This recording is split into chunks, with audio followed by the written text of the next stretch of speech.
दूर के सारे तारों को भी इतने डिटेल्स में कैप्चर कर लेता है। स्पेस स्टेशन जो है ना, ये इंसानियत के सबसे बड़े इन्वेंशंस में से एक है। फैक्ट नंबर 4, अगर आपका जन्म जुलाई 8 या फिर दिसंबर 17 को है तो मुझे माफ़ कर देना।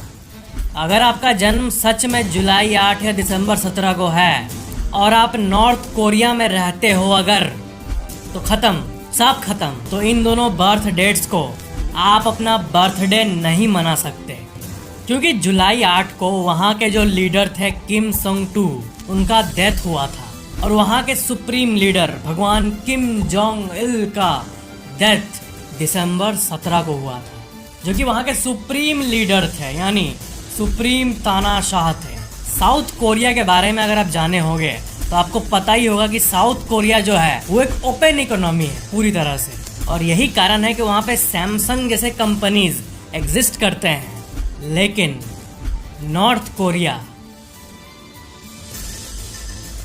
इसके अगर आप कुछ व्लॉग्स को देखोगे तब आपको पता चल जाएगा क्या है। एक कंट्री नहीं, एक जेल के बराबर है। और यही कारण है कि वहाँ पे अभी भी कोई भी मल्टीनेशनल कंपनी नहीं है। Fact number 3, university of Virginia में एक रिसर्च हुई थी जिसका टाइटल था बोर्डम या फिर इलेक्ट्रिक शॉक, जिसमें बहुत सारे लोगों को 15 मिनट एकांत में अकेले में बैठाया गया था। कहा गया था चुप, एकदम चुप बैठो एक जगह 15 मिनट ऐसे करके एकदम। मतलब अगर मैं आपको बोलूं कि लिटरली आप ऐसे बैठो कि मोबाइल नहीं, कुछ नहीं, सिर्फ एक जगह ऐसे बैठ के अपने थॉट्स के साथ 15 मिनट बिना हिले, आँख बंद नहीं करना है, ऐसे ही बैठना है, ना मेडिटेट करना है ना मोबाइल चलाना है, बीच में फंसे रहो ऐसे बैठ के। तो ऑफ कोर्स इससे बोरियत होगी। तो उन 42 लोगों को यानी टेस्ट सब्जेक्ट्स को ऑप्शन दिया गया, सामने ऑप्शन रखा गया, या तो 15 मिनट तक इस बोरियत को सहो और एक्सपेरिमेंट को जीत जाओ, प्राइज मनी ले जाओ, या तो अगर आपसे नहीं रहा जा रहा तो एक रेड बटन को प्रेस करके आपको एक इलेक्ट्रिक शॉक मिलेगा, लेकिन आप एक्सपेरिमेंट से बाहर हो जाओगे और आप घर जा सकते हो। और वो इलेक्ट्रिक शॉक 2 सेकंड का रहेगा। 2 सेकंड बहुत होते हैं। तो उन 42 लोगों में से हाफ 21 लोगों ने पता है क्या चूज किया? उन्होंने इलेक्ट्रिक शॉक को खाकर निकलना चूज किया। सिर्फ 2-3 मिनट ऐसे बैठने के बाद उदाब दिए आधे लोग। यानी बोरियत एक ऐसी चीज है कि 15 मिनट तक एक जगह लोगों से बैठा नहीं जा रहा आजकल। अकेले अपने में बैठने के बाद जो ख्याल मन में आते हैं उसको लोग नहीं झेल पाते हैं। यानी अपना सेल्फ का जो कंपनी है वो बहुत लोगों को पसंद नहीं है। यानी जब कोई आसपास ना हो तो अपना जो सेल्फ का कंपनी होता है वो नहीं पसंद आता है जनरली लोगों को। इलेक्ट्रिक शॉक को खा लूँगा 2 सेकंड के लिए, पैसे दे दूंगा, लेकिन बोरियत नहीं होना चाहिए। एक नेटफ्लिक्स पे सीरीज आई थी स्क्विड गेम्स नाम की। उसकी खास बात पता क्या है?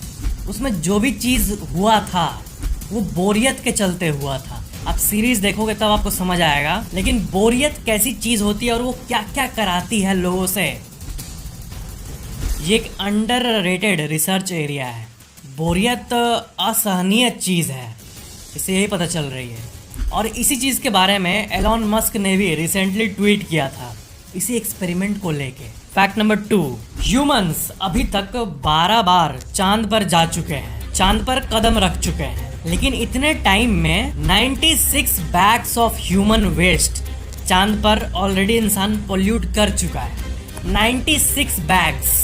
क्या कि जब अपोलो मिशन हुए थे जिसमें इंसान चांद पर कदम रखा था, तब एस्ट्रोनॉट्स का यूरिन, पूप, वॉमिट और बाकी चीज़ें एक बैग में रख कर छोड़ दिया गया था जब वो जा रहे थे तब। और ऐसा इसलिए क्योंकि उन मिशंस में ऐसा था ना कि जितना वेट कम रहेगा स्पेसक्राफ्ट का, उतना ही उनका सक्सेसफुल लैंडिंग और टेक ऑफ का चांसेस बढ़ जाएगा। यानी धरती पर सेफली वापस आने के लिए उनको वेट कम करना जरूरी था। तो वो अपना सारा पूप, यूरिन, वॉमिट वगैरह सब बैग्स में रखे थे। और सारे बैग्स यानी 96 bags of human waste Apollo 11 से अपोलो 17 तक चांद पर पड़ा हुआ है। और धरती में एटमॉस्फेयर है और बाकी चीजें हैं, तो वो डिकम्पोज हो जाता है और अपना रूप बदल देता है धरती पर। लेकिन चांद पर तो ना हवा है ना एटमॉस्फेयर है, तो वहां पर जो उनका ताजा पूप होगा वो अभी भी वैसे ही ताजा रूप में होगा।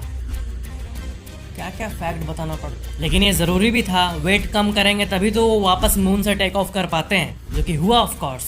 मून पर और भी बहुत सारी चीज़ें पड़े, आपको पता है 2 गोल्फ बॉल्स रखे हुए हैं जो कि एस्ट्रोनॉट्स ले गए थे, 12 जूते भी हैं, एक गोल्ड प्लेटेड टेलीस्कोप भी है, और एक एस्ट्रोनॉट ने तो अपना वेडिंग रिंग भी खो डाला था मून पर।